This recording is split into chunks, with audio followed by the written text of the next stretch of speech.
I love it. I love it. All of it. I love all of it. I'm in such a good mood. I'm sorry. The AI is coming. Here we go. Cue the music!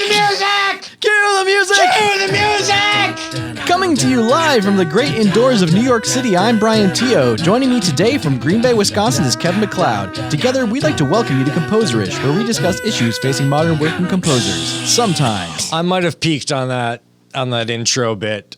Sorry about that. Hopefully you can reconstruct it. I was off mic. I'll try it again. Let me just go. Do you want to do another one right now? Let me go farther away. Hang on. Do it. Cue the music! No, wait a minute. That one clipped too. One more. Hang on. I'm going to keep going back. Oh, good. Like, cue the music! I might have peaked on the cue part, but the other part was okay. Love it. Love it. I'm going to use all of it. Yeah, you can use any part you'd like.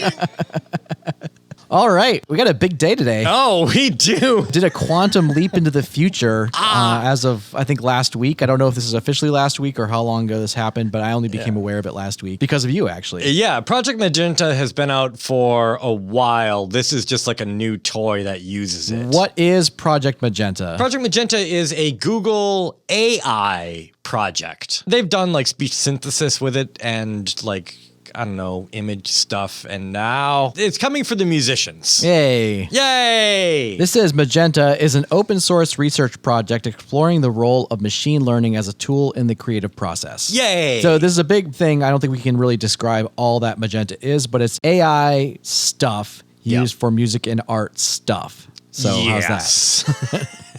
But they put out a new toy, a new demo, a new thing called Tone Transfer, where you can take any audio from anything, feed it into it, and have it come out as realized by a saxophone or a violin or a trumpet. That sounds like it could potentially be very useful. Yes, it does. And you can take from almost any source, right? Like on their demo site, they have people like playing random instruments, or they'll sing, or they'll even just take sounds of birds chirping and stuff. In fact, I think that's one of their stock sounds. Yeah, clanging pots and pans. I didn't listen to those, but they're in there. Yeah, and it'll take it, analyze it, and then reconstruct it. Like a crazy 1950s jazz musician trying to... I don't even know the proper terminology for this, because it's not like... I was going to say it reconstructs it using samples, but that's not correct. No, it does not. There's no sampling involved. It kind of just knows how the saxophone creates sound, and it does that. It doesn't even know that. It knows what a saxophone sounds like. Obviously, we both played with this a little bit. Yeah. I've noticed on some of the recordings that I fed it, the instrumentalist will actually breathe. Like you can hear audible breaths. Yep. And so is that because the computers have like listened to recordings of saxophone players and it's picked up that breath sound is part of the instrumental performance? It literally, as far as I know, it listened to 1 3-minute performance of the instrument. And that's it. It didn't learn from like the oeuvre of the greatest violinist. It's like, nope, 1 minute long sample, not even a big deal. And that's what it learned. Before we get into this too much, let's maybe listen to an example. Yes, absolutely. You had sent me a very good example, like right at the beginning, when you were like, you need to check this out. Right. And basically, you sent me like MIDI. It was the worst possible performance I could do. Right. And so it was just on a general MIDI thing. Here, we can just listen to it. Here we go. This is the input bass dot wave. Oh yeah. Just super nondescript. There's nothing about it. There's no space. It's just thing. But what does that sound like? What did I send you? Saxophone? So you basically upload audio and you can choose what it will output the sound as. So I think you have a selection of either saxophone, flute, violin, and there's something I'm missing. What am I forgetting? Trumpet. Correct. Okay, great. And so you sent me the tenor saxophone, which sounds something like this.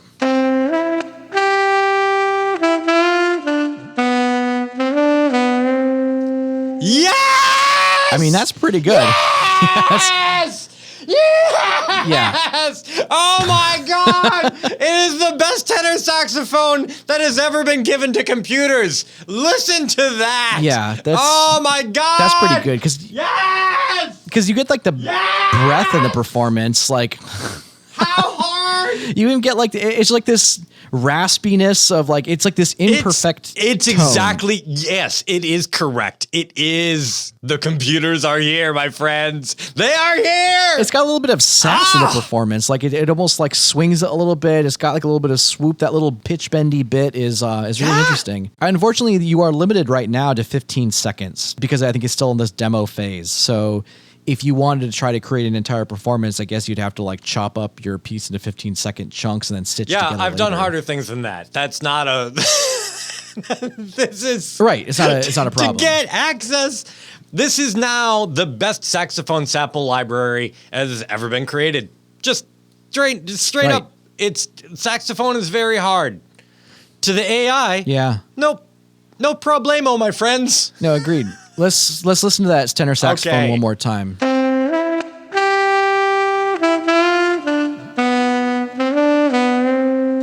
It knows to put dynamics in there that weren't in the original.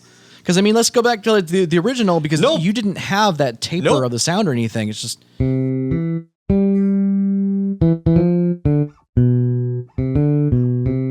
And I love how it interprets those like hammer-ons or the pickup notes in the bass as like a bent note. It just knows, that's how a saxophonist would play this. Yes, this is like you have like your super talented saxophone uncle and you're like with your like shitty Casio keyboard from 1988 and you just played it in and they'll be like, oh yeah, man. And it's like, I'll make it happy.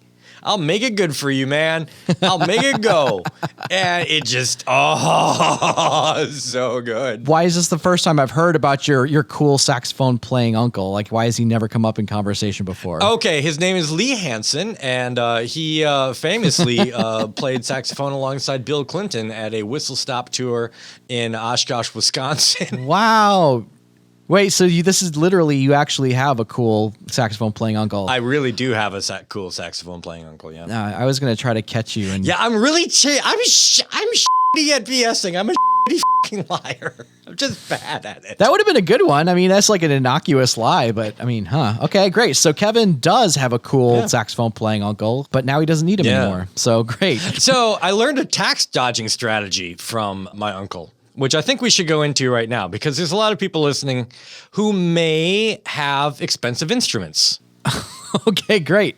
Okay, sure. So what he does is every now and again, he will sell his saxophones to his wife. So what you do is you're like, okay, you sell your saxophone to your wife for depreciated value, and then she holds on to it for a year, and then you buy your saxophones from whoever, honestly. So you sell it to a trusted friend, and then you buy it back from them at full market price because there's a lot of saxophones that appreciate. There's a lot of instruments that appreciate. There's a lot that don't. But if you've got like a solid, stupid, expensive guitar and amp, you sell it to your friend and you take the gain on that. But then you buy it back at full market price the next year. And then take the tax break. Then you depreciate it over the next 7 years. And then you sell it for basically nothing because it's depreciated down on the tables. And then you can buy it back again. And then, I mean, if you have enough instruments, you can keep this going and you can keep a good cushion for yourself if you've got some good instruments. Yeah. I mean, is this going to be problematic if the IRS is listening to this podcast right now? What the heck? They're not. I mean, maybe. I mean, I don't do it because I'm lazy as... I'm terrible at taxes, honestly. I've never done the depreciated stuff in general. I know that there's a lot of things that I could do that for, especially when I build, like, let's say, a new computer or I buy some new gear, and I've just never done it. I've taken whatever tax breaks I can get immediately. I almost never I also take them all immediately. It's like, this was just an expense, and I expect it will be worth nothing in the future. But apparently you can depreciate the stuff and sell it off and then rebuy it later, and that's a good tax dodge. That sounds like a really interesting, if not potentially hazardous. I mean, your uncle's, is he a professional saxophone player? Yeah, that's his job. So I was going to say, like, I feel like freelancers are more at risk of being audited in general. I don't know if anyone's getting audited these days. Oh, this year maybe not. It's like bigger fish to fry. But it seems like there's nothing wrong about the strategy. You buy it, depreciating an appreciating asset, but you're allowed to depreciate an appreciating asset. Right. It's a technicality, and I feel like I don't know if there's any real line to be drawn. Like, let's say I have an amplifier, I decide to sell it because I don't use it, and then a year later, I'm like, oh crap, I really could have used that amplifier, and I just find another one on eBay and I buy it. Isn't that doing the same thing? Yeah, you're just selling it to the person that you happen to, sleep with nightly. Right. It just makes it a little bit easier because it's right there. But I mean, I don't know why that technically should be any different. It's maybe if there's marriage involved, that might make things a little bit dubious because it's now you're like sharing finances and whatever. But also, I don't you're know. a creative person, and like nobody wants to vilify the creatives. Like we got like a little bit of social armor. I don't know if the IRS maybe cares they about don't. that. Maybe they do. If you're part of the IRS, please let us. Don't email me, but email Kevin. Email Lee. Email Lee Hansen. AI. Hey. You're gonna be like, oh, this is our exciting AI episode, and then we're gonna talk about your uncle the whole time, which is also fascinating. That would be great. Okay, no more talk about my uncle. Let's talk about the fucking AI that just replaced my uncle. My experiments have not turned out so good. I did a couple different inputs. Like I tried recording whistling, I tried recording guitar, I tried recording ukulele. I even took a MIDI sax performance that I had created for another piece. Basically trying to figure out like what makes this tick. What really works and what really doesn't. Let's listen to the guitar one first. Sure, How's that?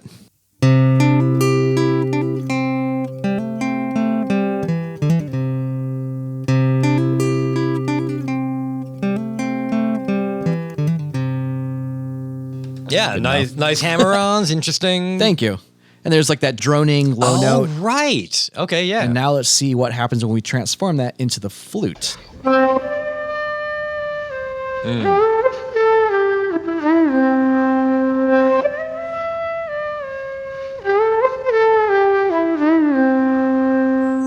Not really fluty. It's not really a fluty thing that happened there. Also, it really didn't. I was wondering if it was going to articulate the hammer-ons, but what it didn't really do anything. Like it just kind of like. So I always thought it was going to at least like it might even just swooped it or something. Like did like a glissando, like try to lip bend it. You would think that it would articulate a new note, but it didn't. It didn't do that. Yeah. Okay. Let's try it with saxophone and see how that's different.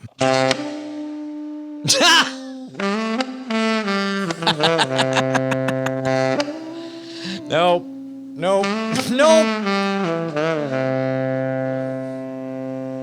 That wasn't quite as good as what I got. Yeah. We'll rapid fire through the trumpet and the violin. No, I think they're all the same. Yeah. Once it analyzes it, right? It's just supposed to be a different timbre, right?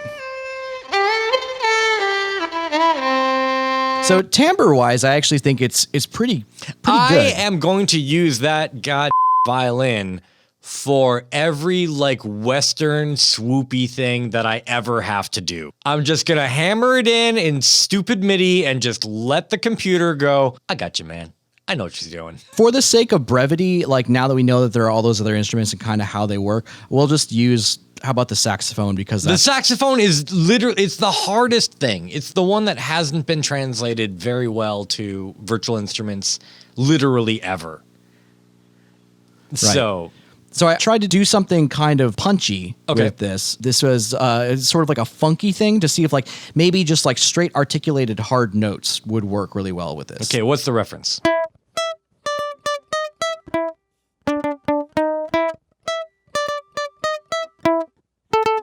So you're doing some like palm muting or there? Or it's like it's not even. It's just like I'm using a guitar pick, which on ukulele for ukulele purists is heresy, but sue me.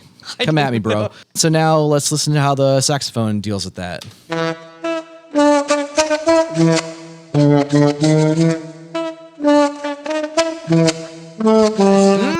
It works okay. It's just it just sounds a little glitchy though. Like I mean, there's like the release on the notes is kind of funny. Right. Like, I don't know. And I mean, it doesn't have that funk vibe, like that slap.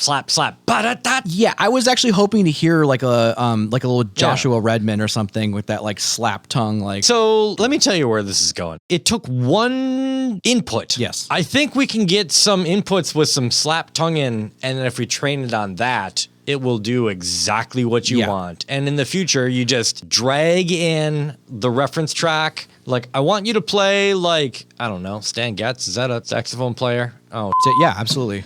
I don't. Yes. But there, we have recordings, and we kind of know his style. We know some of his licks. We can kind of train it on all that stuff. That's why it was interesting to me that when you said that it was all of these were created from one recording of an instrument, because I was like, I feel like if we could hear the reference recordings that they used, it would kind of give us an idea as composers of like what sorts of things you can feed this to get a reasonable. Let me tell you what they used. I think they used. Oh, you know this. Oh, yeah. It's on their website. You can go and I have not even done any research at all. That's okay. You can go on their website. They have the recordings. It sounds like Bach. Oh, really? Yeah. Interesting for a lot of reasons. Okay. So creating the models, you're not going to be able to do that on your home computer. That is the thing that takes like thousands of hours. Yeah, and heavy servers. Like, I mean, we're talking like stuff. The processing power of Google is like crunching through these things. So, but once the model is made, once the Stan Getz model is made, you can just download that and run that on your local computer if you've got like a pretty decent graphics card or a TPU, tensor processing unit, in your machine. So interesting that you brought up Stan Getz specifically, actually, because I have a solo that I generated from Band in a Box. Okay. And as it turns out, Band in a Box has a Stan Getz soloist. So I just fed it the chords and the melody, and then it spit out like this little beboppy number. We're only going to listen to a couple seconds of it because you'll get the point.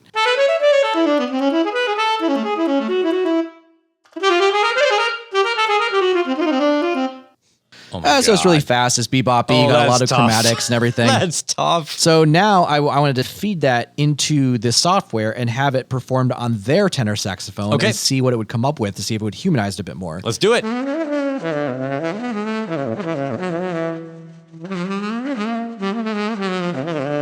So not super beboppy. It's not. No, it's not beboppy. I don't think they fed it bebop. I know they definitely didn't. But it's weird because like there's a lot of parallels between Baroque music and bebop. Oh, all right. So if they did feed it straight Bach, that's interesting that it kind of flubbed it and did so much bending, because you also wouldn't expect to see a lot of swooping and portamento in Bach music. Right. But I think these are the next virtual instruments that you and me are going to use. Oh, absolutely. And this is a very, very early version. Yes. They're not released this. This isn't commercial. It's just like it's free on their website, and you can just do it. And I'm guessing it's still very much research. So this is really promising for the future of MIDI instruments, because Lord, wouldn't it be amazing if you could just be like, here, this is the sort of thing I want. And it's like, great, here it is. Because now, whenever I produce anything, I have to zoom in, so like both on the X and Y axis, and open up the MIDI CC controllers. And even if I play stuff in live, I still have to go back and fix things and try to get the nuance.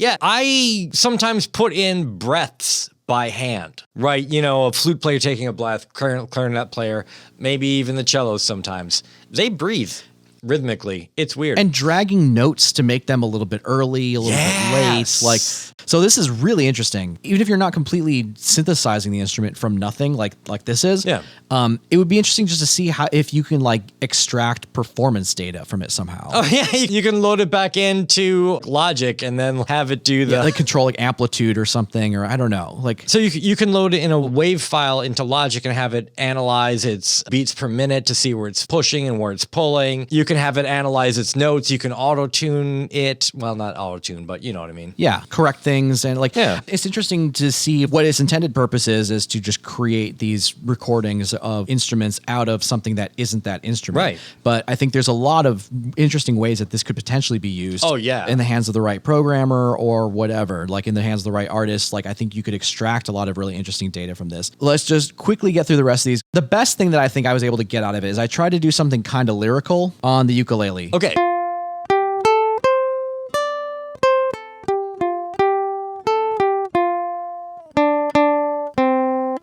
Auld Lang Syne, very nice. Yeah, rip off of Auld Lang Syne. Yeah. So here's that on the saxophone.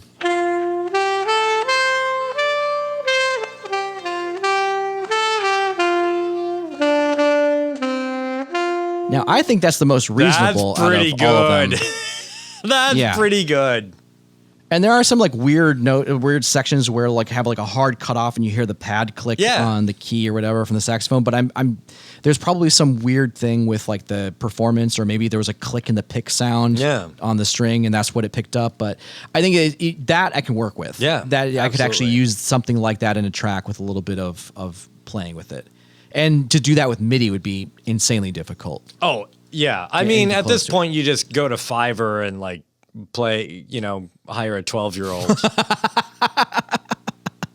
I feel like you have MIDI instruments that do that too, actually. Hire 12-year-olds? Absolutely. You have MIDI instruments that sound like 12-year-olds playing instruments. I do have a few of those. So I see we don't even need those 12-year-olds. Oh, and the fact that we could just say, like, here's a recording of a 5th grade band. Here is a recording of, Wagner's Ring Cycle. What would it sound like? Oh, my God. Just go. Or Rite of Spring. Oh, yes! Yes! The Rite of Spring played by, like, a 5th grade concert band. Like, amazing. This is the future of my entertainment. I don't know about you. It's like, I don't know, this and the like Amazon Lord of the Rings. There's going to be a whole like behind the scenes or special feature of somebody that scores a movie using that as a technique. We'll be like, well, we wanted to sound kind of disturbing, so we just wrote insanely difficult music to play and then had it sung by like a 5-year-old. Yeah. Well, I mean, I'm looking at using this current one right now because that flute is a natural sounding flute and I'm just going to feed it some, relaxation things. I'll have my computer generate some decent relaxation-y, pentatonic-y sounding simple things, feed it into there and make... Oh, yeah. Giant relaxy flute thing. Yeah, drench it in reverb. Absolutely. Put a couple of finger cymbals in the background, call it a day. Done. It already sounds so human. Yeah. And I spend so much time making things sound human and things sound like they're failing and like, offsetting things a little bit because that's not how people play. This thing already knows how people play. So here's the question. Would you try to write the melody in 15-second increments? Yes. Or would you just write the whole thing, chop it up into 15-second chunks, and then feed it to the software? Because that is the limitation right now. Yeah, no, I'm just going to write 10 to 15-second chunks, probably 10 to 12-second chunks. Back in the day, Bryan, when I used to do like a ton of like process chamber ensemble type stuff, this is like a wet dream because it's like, it's less about the actual performance of the instrument and just getting more of like a really interesting overtone series and sonic event, and then time stretching it or pulling it apart or analyzing it and spectrally reconstructing it out of sine waves or granular synthesis with whatever the waveform is. So in this case, it doesn't even matter if it's accurately what you fed it. It's just about getting interesting audio spectrum. Yeah. Which this is great for. At least you can get like 4 different sounds for now, and I'm sure they're going to expand that in the future. Yeah. Let's listen to my biggest failure. This is also my first one that I fed it. Okay.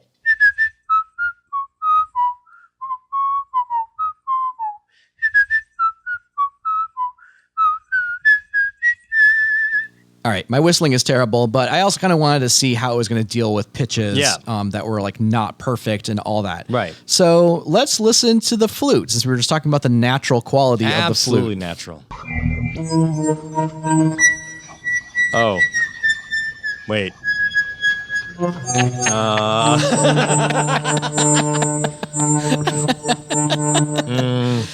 Yeah, not quite. So, I mean, and since we already listened to the saxophone for all the rest of them, let's just feed that. It sounds pretty much the same.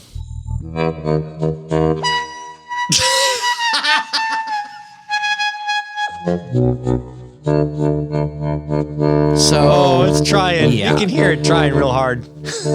For all of you instrumentalists out there who are worried about this taking away your jobs, you still got a little bit of time to get your gigs in. And by a little bit of time, you got about 4 months. You think so? AI is notoriously difficult has a very hard time dealing with high-pitched things. You've got a lot of breathiness in your whistly thing. It's a lot of almost white noise. This was the same problem that my friend Cedric had with his AI. It could not comprehend the high overtones. I guess because everything gets really chaotic up there because the overtone series... The AI doesn't know about time. It doesn't care about time. If you oversample it by twice and then speed it up, I'm sure it would do a lot better. You think so? I mean, do you want to do a thing?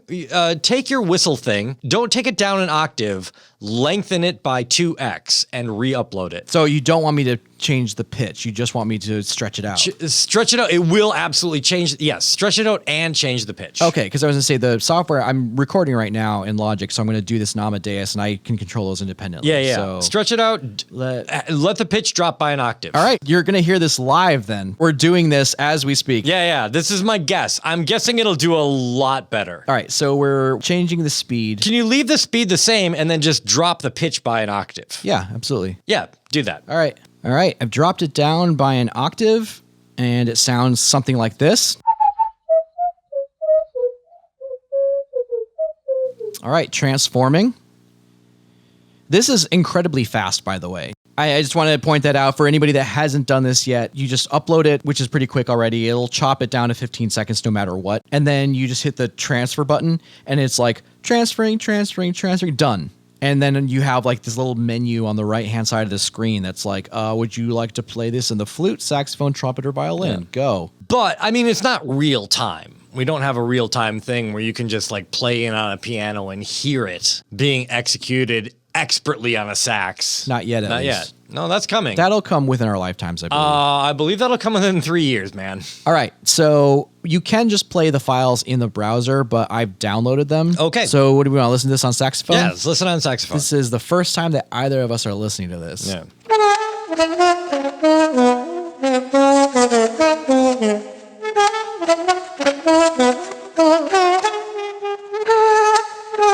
Yes!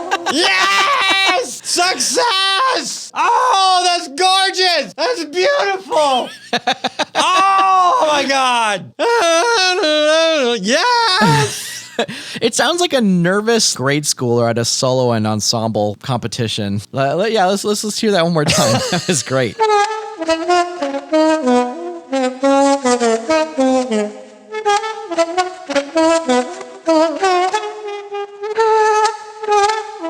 I bow down before our AI overlords. This is correct.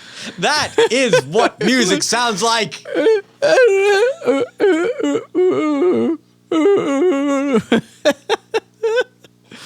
Let's hear this bad boy on flute. Is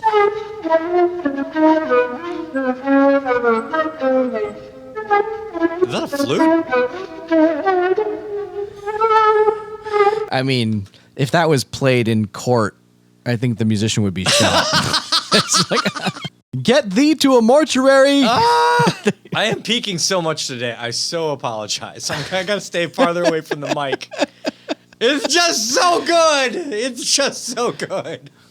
His Majesty has banned all flute playing in the kingdom henceforth. That's probably what happened to all of the extinct instruments. Like some sackbut player came into court playing like that. And they're like, ooh, we shall have no more of that. I want to hear it on trumpet. Can you do it on trumpet?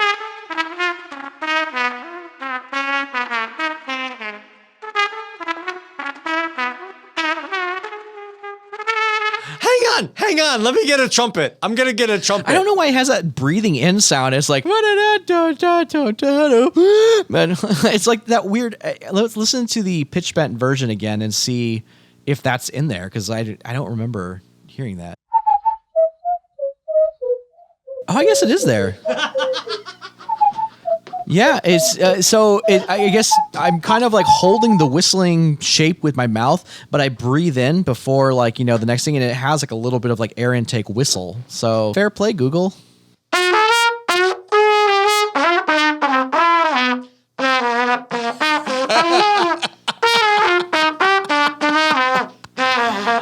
my God. I mean, who needs Google AI? Yeah, I mean, you can just do that yourself. Yeah, right.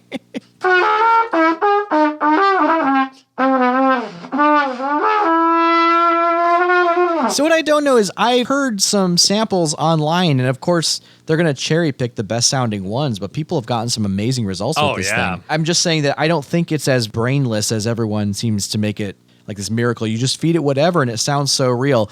And I think the closest that I got was when I tried to play like quote unquote lyrically with the ukulele. So maybe slow single note lines work the best for now. And that's just what they trained it on. Right. Yeah. I'm interested in seeing other ways to break it just to see if there's like weird stuff that you can make it do, but still really cool. Very cool. Very free. It is coming. It is coming. Right. This is what I've been waiting for. I thought the composer was going to be moved out of the way first, but it looks like the musician. That's probably easier to do though. Yeah. But I mean, there's so many like, you know, Composerish AI websites out there right now, and they're all bad.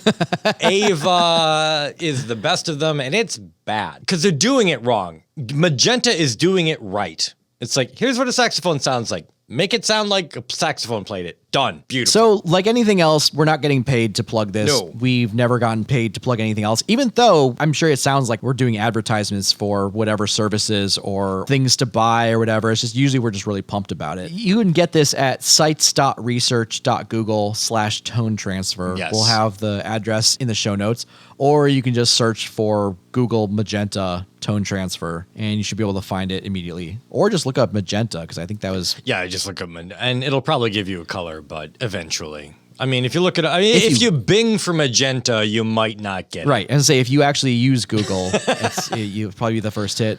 DuckDuckGo might be hit or miss. This is the correct way to do this, and they are doing it, and this is an amazing proof of concept. This is the first one. Right, yeah. This is the first thing that works, and it's spectacular. And I love it, and I'm going to use Compare it. this to like the first sampled instrument, which by today's standards is garbage. But back then it was like, you know, revolutionary. It's like, oh, you just recorded all these samples of this instrument? We got 16 kilobytes of RAM.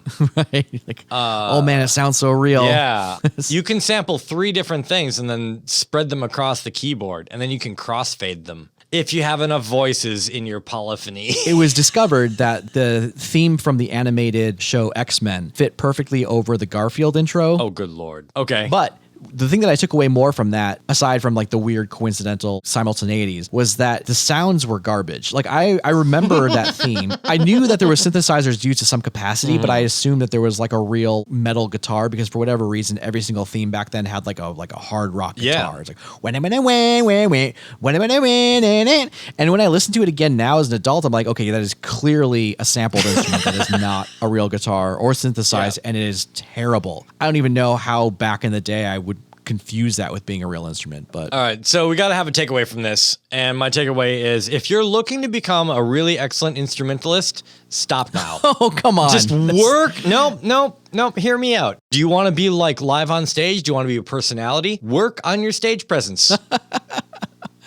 I disagree. The computers will figure it all out, and you can do whatever you want, and they will make you sound amazing in real time. Just wait 3 years. I think that there's still hope for humanity in music. I think that it's still worthwhile learning an instrument. I think it's still worthwhile getting really good at an instrument. And I think for now, you're not going to be replaced yet. But I do think that the job market is going to get a lot more difficult. Yeah, if you're learning an instrument to make money at it, nope, we're done. These days are over. Assuming that at some point in the future, live performance will actually be a thing again, I think people are still going to want to see like a real performer, and they're still going to want to hear world-class performers. Yes, and they will hear a world-class performer, but they will not hear a world-class executor. Play whatever the you want, and the computer will just make you sound awesome. I don't know. I think that there's like room for interpretation. I think there's room for it's going to be elements. Yeah, it's going to be fucking amazing. Like when you get around a campfire and there's no computers around anywhere, and like people are actually playing music and it sounds good. That's going to freak people out. There'll be a reactionary movement like there is anything else. Yeah. So coffee, great example. Decaf coffee, they take the beans, they wash out all of the flavors and chemical components, so you're basically just stuck with like these wooden beads. Yeah. And then they go through a process by which they get the caffeine to bind to some other sort of receptor or whatever. They strip it out, and then they take that sludge, steep the bean back in that flavor again, and then they're like, there. Now this tastes just like coffee, except we just took the caffeine out. Okay, sounds like chemistry. Right. Any coffee connoisseur would taste it and know the difference between decaf and regular coffee immediately. I have gone to places where I've asked for coffee for like brunch, and then they bring me a cup of decaf, and I know it's decaf immediately. But it's like, I'm sure what they did is they probably ran out of like regular coffee, and they're just like, here, he won't know the difference, but I absolutely can tell. And I still tipped you, but you didn't deserve it, you jerks. You know who I'm talking about. So that restaurant closed. So I'm saying that like I think there are these technological advances, and at the time people are like, this is exactly the same thing. This is better than the other thing. We've improved it, whatever. But I think that there still are, over time, we'll come back to it and realize that it wasn't as good as we thought it was. And I think there's still a place for live performers. Agree to disagree. Agree to disagree. It's fine. It's fine. Cue the outro! I'd like to thank everyone for listening. If you have any comments or suggestions of things you'd like to hear us babble on about, please feel free to contact us at composerish@gmail.com. Until next time, keep on writing.